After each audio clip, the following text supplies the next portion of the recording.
Hello ചേച്ചി, ഞാനിവിടെ നോക്കുമ്പോ ആരെയും കാണുന്നില്ലല്ലോ. എന്താ നിങ്ങളെല്ലാരും എവിടെയാ? എന്താ നിങ്ങൾക്ക് എല്ലാവർക്കും പറ്റിയേ? ഒന്നുമില്ല മോളെ, കഴിച്ച കേക്കില് എന്തോ പ്രശ്നമുണ്ട്. അയ്യോ, എല്ലാവർക്കും ഭയങ്കര ഛർദിലാ. ചേച്ചി, സന്ദീപ്. മോള് പേടിക്കണ്ട, ഞാനിവിടെ ഉണ്ട്. നീ തൽക്കാലം വയ്ക്ക, ഞാൻ വിളിക്കാവേ.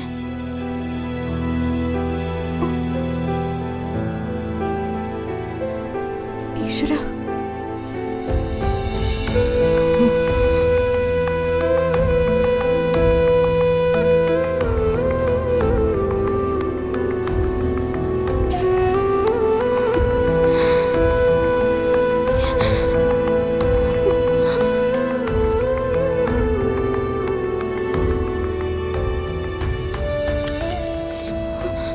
ഡോക്ടർ എന്തായി? ഫുഡ് പോയ്സണാ. ആരുടെയും കാര്യമൊന്നും പറയാറായിട്ടില്ല. പ്രാഥമിക ചികിത്സ എല്ലാവർക്കും കൊടുത്തിട്ടുണ്ട്. കുഴഞ്ഞു വീഴുന്ന സമയത്ത് ചിലരുടെ തലയിലൊക്കെ പരിക്ക് പറ്റിയിട്ടുണ്ട്. ബാക്കി സ്കാനിംഗ് റിപ്പോർട്ട് വന്നെങ്കിലേ പറയാൻ പറ്റൂ. അല്ല, നിങ്ങളോടൊപ്പം ആണുങ്ങളാരുമില്ലേ?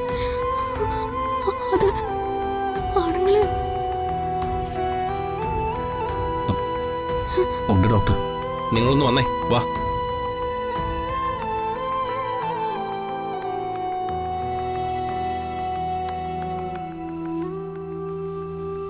നിങ്ങൾ ഇവരുടെ ആരാ? ഞാനവരുടെ സഹോദരനാ. ഓക്കെ. കൊണ്ടുവന്ന എല്ലാവരുടെ നില വളരെ ഗുരുതരമാണ്. നിങ്ങളുടെ കൂട്ടത്തിൽ ഒരു ഹാർട്ട് പേഷ്യന്റ് ഇല്ലേ? അദ്ദേഹത്തിനും പിന്നെ 1-2 പേർക്കും രക്ഷപ്പെടാൻ സാധ്യത വളരെ കുറവാണ്. ഞങ്ങളെ കൊണ്ടാവുന്ന തരത്തിലൊക്കെ ഞങ്ങൾ ശ്രമിക്കാം. പക്ഷേ 10% പോലും സാധ്യതയില്ല. ഹെവി പോയിസൺ ഉള്ളിപ്പോയത്. ഈ ഒരു കാര്യം സാവധാനം നിങ്ങളുടെ സഹോദരി പറഞ്ഞ് മനസ്സിലാക്കണം.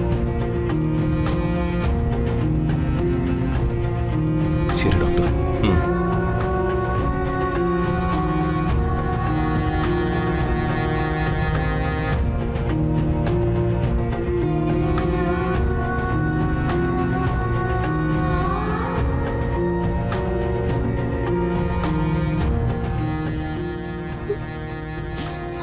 എന്താ എന്താ ഡോക്ടർ പറഞ്ഞിട്ട് പോയത്?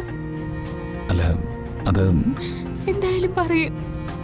ഈ മറ്റൊന്നുമല്ല, എല്ലാവരുടെയും കാര്യം രാവിലെ ആയാലേ പറയാൻ പറ്റുമെന്ന ഡോക്ടർ പറഞ്ഞത്. ഏയ്, നിങ്ങളിങ്ങനെ കരഞ്ഞിട്ടൊന്നും കാര്യമില്ല. എല്ലാവരെയും ഇതിൽ നിന്ന് രക്ഷപ്പെടുത്താൻ ദൈവത്തിന് മാത്രമേ കഴിയൂ.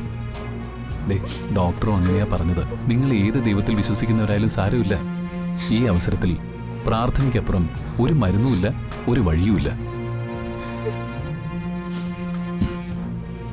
ദൈവത്തിന് മുന്നിൽ ചെന്ന് നിന്ന് കരഞ്ഞ് പ്രാർത്ഥിക്കുക.